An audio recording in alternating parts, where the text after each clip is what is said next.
Ayan, nandito kami ngayon sa Antipolo, Rizal ni Ma'am Joyce. Sinamahan ko siya.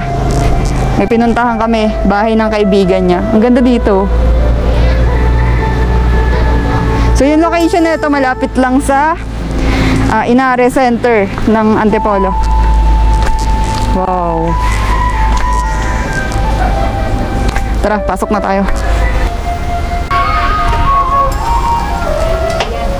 Hello po, magandang hapon po. Ang gaganda po ng halaman dito.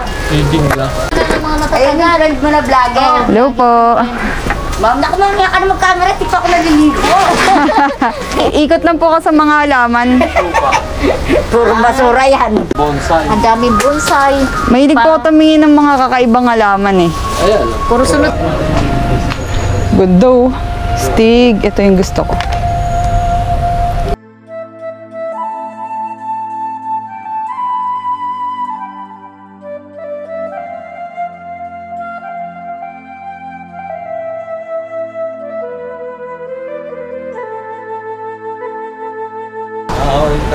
Meron pala neto dito. Ang alam ko mahal to eh, yung gantong halaman. Ganda, Stig. Ito, tinan nyo.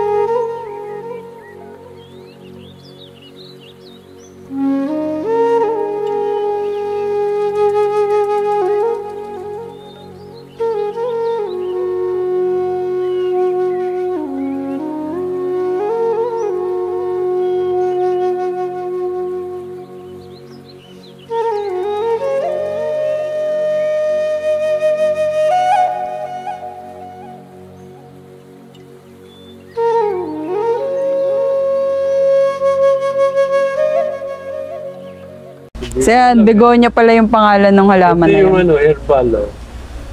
Ano pong herbal yan? Serpentina. Ayun! Serpentina yung sobrang pait daw. Ayan. Ito pala yun. Astig. Oh. Paano po tinatanim tong serpentina? Pwedeng cuttings, pwedeng puto. Ito, ano to? Tulasi. Tulasik? Tulasi, pero sa English, kung tawagin niya na ano, Tulasi? holy plant yan eh. Holy plant, ito, Stig. India. Ano po yan? Medicinal? Oo. Medicinal din pala yun. Sa English eh. Mamaya ako na isi-search itong mga pinagkukuhaan ko. So ito, kalachuchi. Bangkok. Bangkok daw to. Ito, malalaki to. Stig. Oo, napaliit ko lang siya. Ay, kayo po yung nag-ano? Oo. Wow! Ito, balite. Nagbobonsai pala si Sir Oh, Stig. balite, oh. Balite. Ang cute. Oh, pero maliit lang. Ginaya ko na, nilagay ko sa mga... Paano po siya ina-undergo ng yung process niya para maging bonsai? May nilalagay pong chemical o Wala na. wala? Tatalian lang ng alambre na po. Sa mo baling. Itutur tayo ni Sir sa kanyang garden. Ano pong pangalan niyo po? Willy. Ayan, si Sir Willie Ito, pitugo. Petugo. Yun yung lumalaking parang palm. Parang oliba. Para yung sa palaspas po na po. Ito rare din daw to, sabi ni Sir. Astig. Pwede pong kunin. Tataas ko lang po. Ang ganda ng kulay, astig. Para siyang may pagkamosi. Ito, Parang oregano na. butas-butas. Pero ito po tingin ko rare yan. Oo. Nagpa-picture na ako dyan kanina. Yung mga rare plants na yan, mahal yan pag binenta. Hindi kasi sila basta-basta nakikita. Kumbaga, lang sila. May mga certain area lang kung saan sila tumutubo. Ito yung maliit na ano. Oo. Wow, ang cute. Ito, begonia. Ito yung mapularo na malaki. Ano po itong isang katabi niya? Ito, hindi ko alam. Ito yung oregano. Oregano, dwarf. Astig, ang daming maliliit. Ano po yung pag ganyan yung pagbobonsai, inaral nyo po talaga? Hindi, uwido lang. Talagang hobby lang. Kalikot-kalikot. Stig. Eh, sa tagal na bata pa ako, nagkakalikot na ako. Ito po, anong tawag po dito? Ang ganda rin na ito eh. Yun yung species ng Ceylon. Ano pong tawag? Ceylon. Sunon? Ceylon. Ceylon, astig, Ceylon Pero pala hindi to. lumalaki yan, tumataas na. Ano pong tawag dyan? Ito rare din pala to. Species ng fortune plant. Parang narinig ko na yung fortune plant. Ordinary lang ng fortune plant. Ayun ang fortune plant. Ayan yan. Lumalaki pa po yan na po. Tumatangkad pa siya. So, we need that. So, dwarf siya. Oh. Uy, ang cute. Ito, napakaliit. Astig. Ito pala, buhay pala tong bato nila, sir. Oh, buhay yan. Oh, buhay. Nang binigay daw to kay sir, ganito lang siya kalaki. Tada. Ay, ako, Grabe, ang laki na ng difference, oh. may collection ako. Ilan taon na po to, sir? Almost 20. Oh! Grabe. 20 years na pala siyang, ano, ganyan. Ito na yon sa 20 years niya. Bilingan 1/4 lang yung size nito. So yan, susubukan kong mag-research abang nag-iikot-ikot. So, iisa-isahin kong lapitan at i-search yung mga halaman.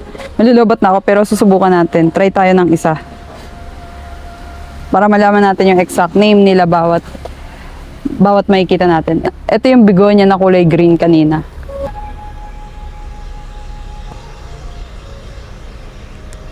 Ang pangalan niya pala is Epicia cupreata.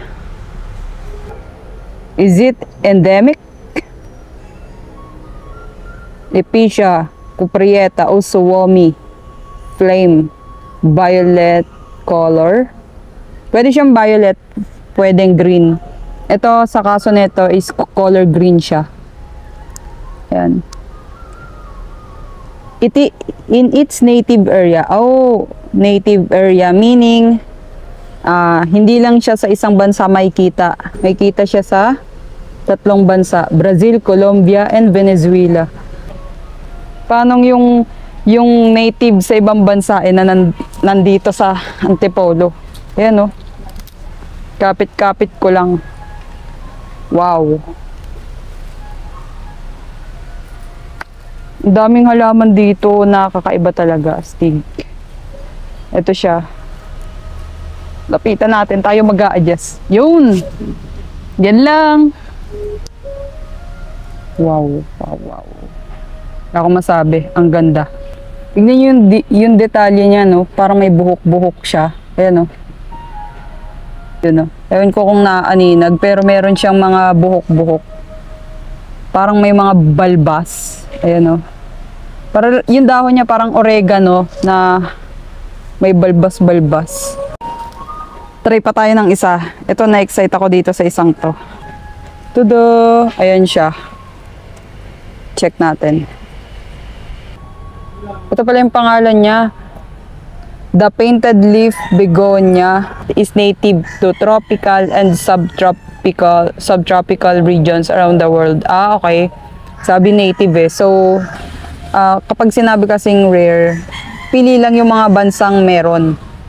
Meron kasing tinatawag na endemic, means dun lang talaga sa specific country siya makikita. Like tayo dito, meron tayong endemic plants dito like Rafflesia, ganun. Hindi, native siya eh. Tayabak, ayan, tayabak. Yung mga nasa coins natin, mga endemic yan dito sa Pilipinas. Tayabak, kapa-kapa, grapevine, ganyan. So, marami pala siyang pwede maging kulay. Pwede pala siyang pink, red, silver, or purple. Wow, nyarte. Purple. May nakita pa ako, ito pa. Feeling ko kakaiba to eh. Yun siya. Search natin. Aluminum plant. Ay, hindi. Ano ba? Pilea cadi... Ano ba yan? Pahirap yung pangalan. Pilea cadirei. Cadirei. Basta ganun. Search ko to mamaya. Ang hirap bigkasin, pero ito yung spelling niya. Yun, oh. Check natin kung endemic ba siya. Is endemic.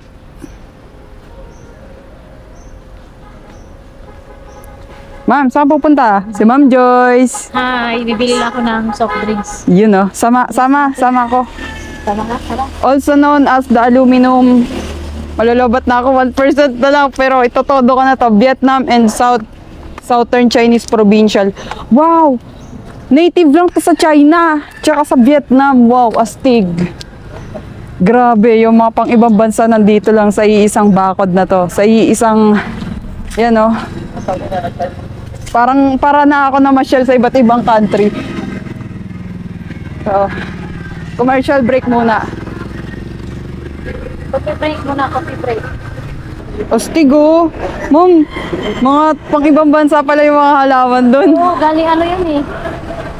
Galing sa ibang bansa yun. Para na rin ako namasyal. Hello po. Inano ba? Isinedge mo? Opo. Gaganda ng mga details ng halaman na yun. Makikita mo pa lang sa itsura ng halaman kung rare or pangkaraniwang lang. Alright, dito na. Lalagpas pa si Ma'am Joyce eh. Alright, dito na kami. Ulit.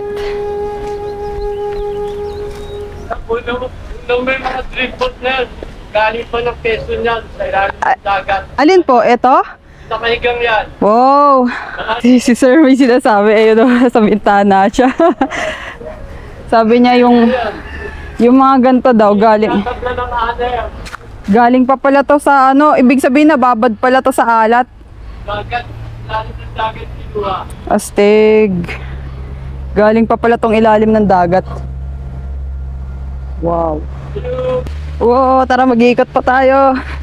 Labat na yung cellphone ko kaya mamaya ako pa sila masa-search. Isa-isa.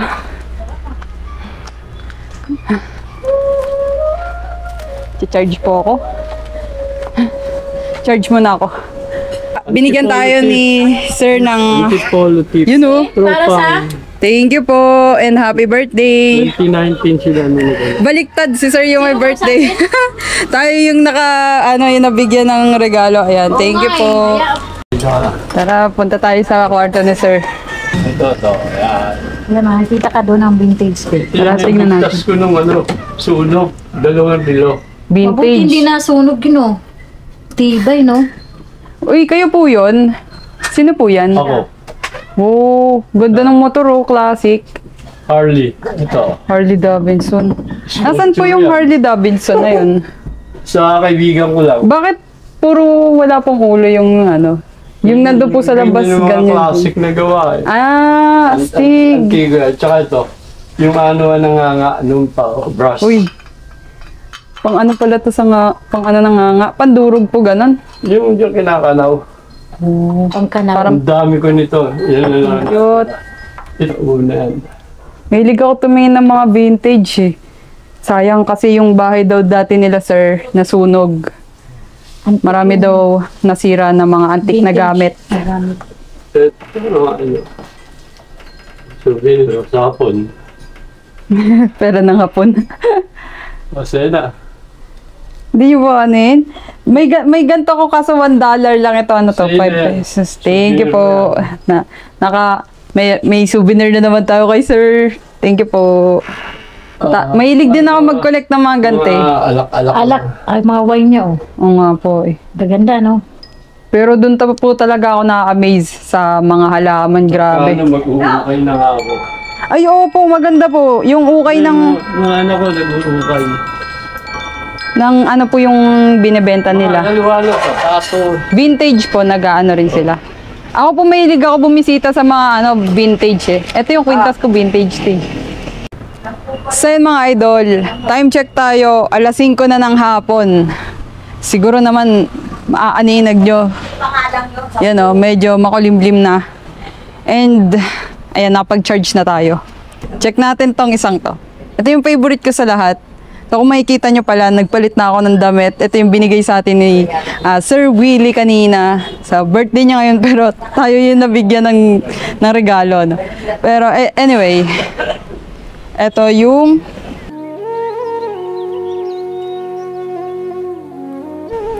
Ang pangalan niya ay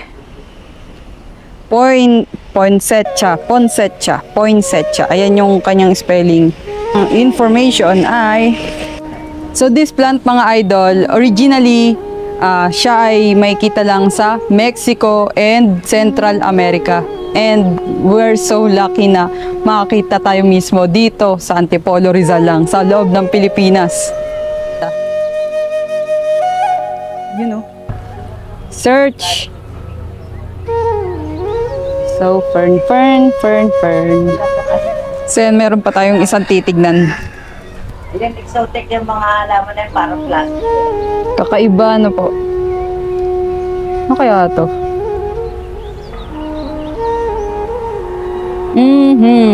So, ang pangalan pala nito ay ito. Pahirap ng pahirap banggitin yung mga pangalan nila. So, ito ay native sa Brazil. Ang ganda niya. Tinatawag din siyang prayer plant. Stig. Wow. Ilang pag na...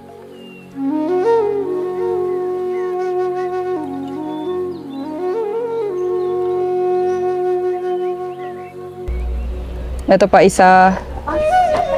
Ayun. So, ito pala ay native niya na countries are Tropical Americas and Southern Mexico. Ayan. Nagugulat na lang ako sa mga nakikita kong halaman dito sa loob ng bakuran nila Sir Willie. Talagang kakaiba. At hindi sila basta-basta. Talagang mga mamahalin. And yung nakakatawa doon, nakakamangha doon, siya mismo yung nagpo-propagate ng mga halaman dito. Siya mismo yung nagbo-bonsai. And it takes a lot of knowledge and expertise talaga para, you know, makapag-handle ka at makapamuhay,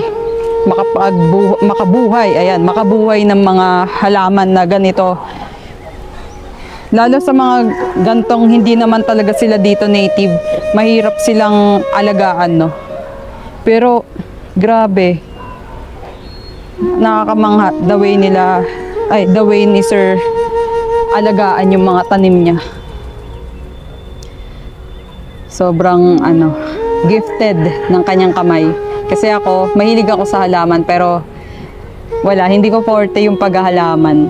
May times na nabubuhay, may times na hindi tawag dito, hindi lumalaki.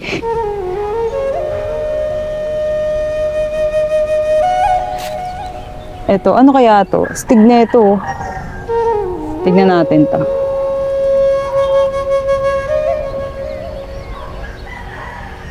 Ang tawag pala sa kanya ay Pilea cadaire. A species of flowering plant in native family of Urticaceae.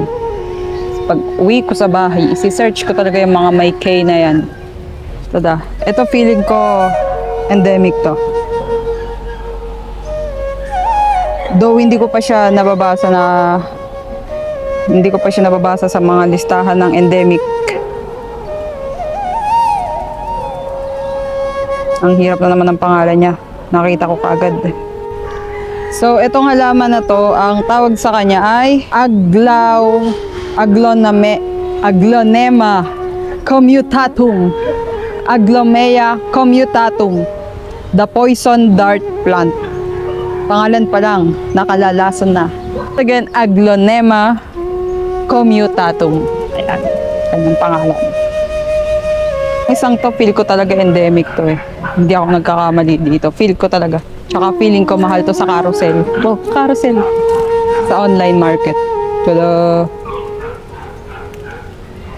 tignan para malaman. Tan. Affordable luxury. Sheesh! Considered luxury ang halamang ito.